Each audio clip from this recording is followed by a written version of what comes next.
Jangan lupa like, komen, dan subscribe channel YouTube TVRI Bengkulu dan nyalakan lonceng notifikasinya.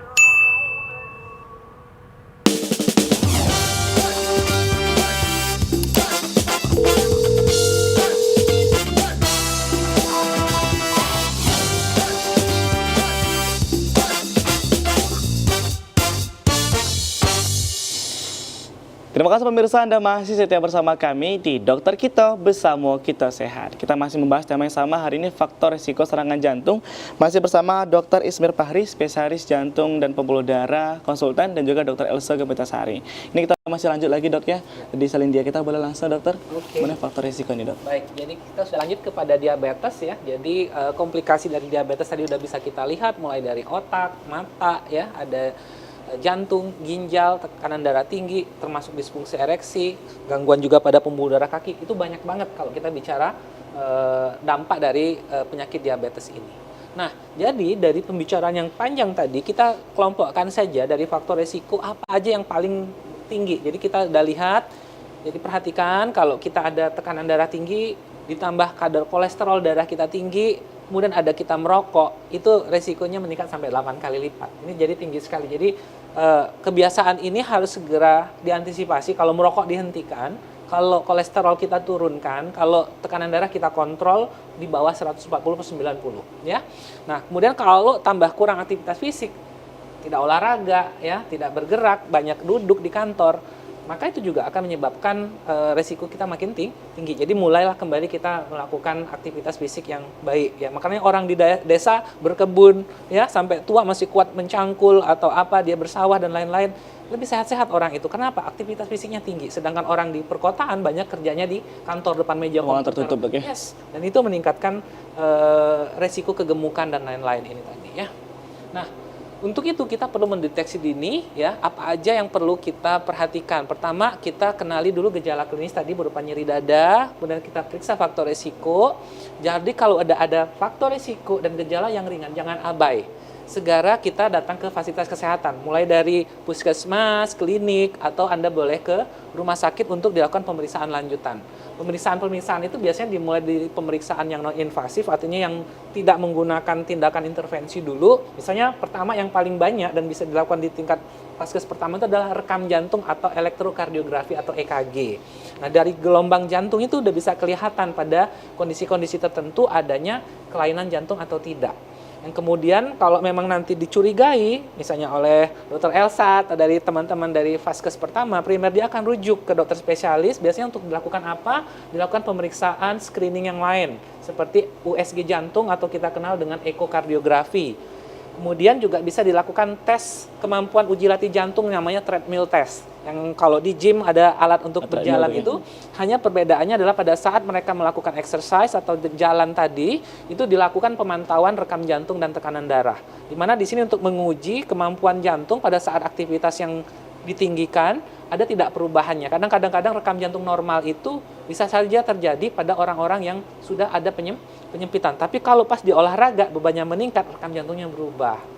Ya, yang lain biasanya kita lakukan pemeriksaan CT scan, nuklir, atau menggunakan MRI. Nah, kalau sudah ada tanda-tanda menunjukkan penyempitan, baru biasanya kita lakukan tindakan invasif yaitu kateterisasi jantung untuk sebagai standar emasnya untuk melihat langsung pembuluh darah menggunakan mesin kateterisasi. Ya. Nah, kalau dari sini baru kita bisa detek 100% memang benar ada penyempitan atau tidak pada pembuluh darah koroner tadi.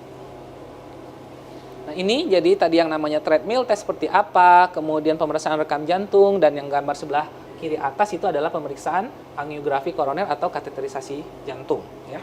Pemeriksaan ini semua udah ada ya dok di Bengkulu? Ya, alhamdulillah kita sudah ada, kita sudah sampai level tindakan intervensi pembuluh darah jantung koroner dengan mesin kateterisasi itu udah ada sejak tahun 2015.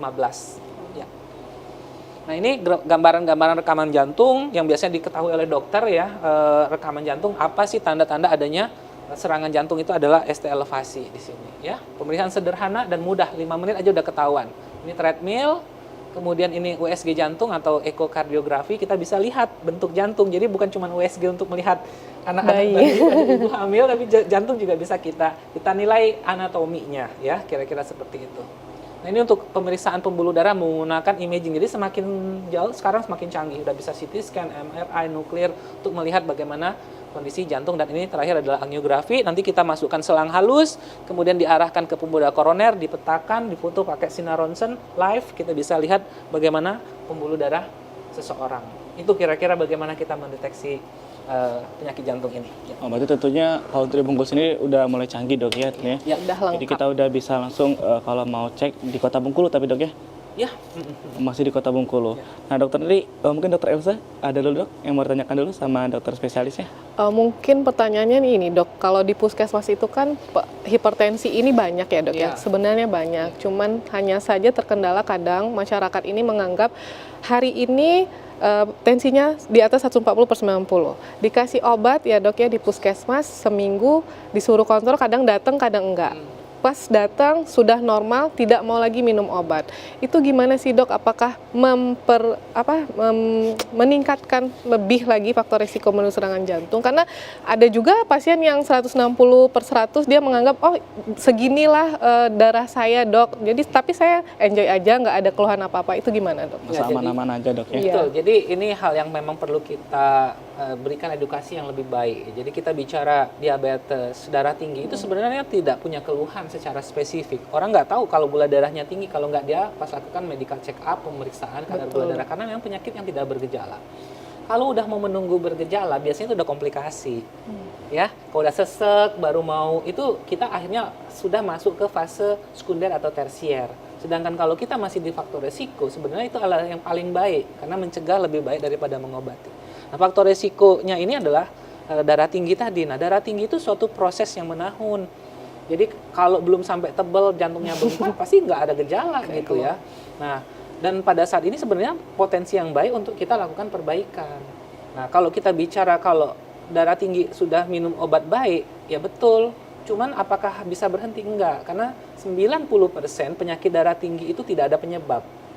Ya, sedangkan sekitar 10%-nya karena ada penyakit sekunder lain seperti penyakit ginjal, penyakit adrenal.